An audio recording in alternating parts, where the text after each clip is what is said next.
I don't know what he's going through, but he's been very, very, very spicy and sassy.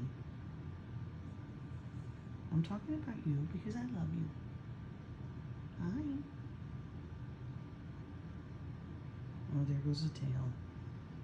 I don't know. I don't know if it's a time of year or what. All last night, he literally made biscuits almost all night. He'd stop, sleep for a little bit, sleep on top of me, lay down. There he is. Make more biscuits. I don't know if he's confused because Brian's gone. I don't know. I don't know if something's going on with Molly and that's affecting him. I don't know.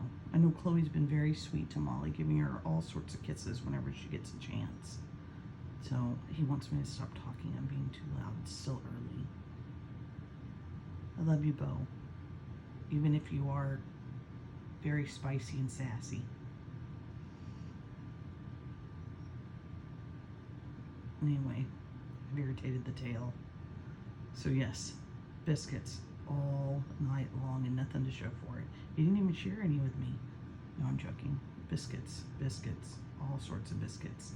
And he doesn't, like, he'll make biscuits on my arm, but this was like in the blanket. I don't know. Maybe he's contemplating everything in his world. I think he just misses his dad. That's it. Have a great day.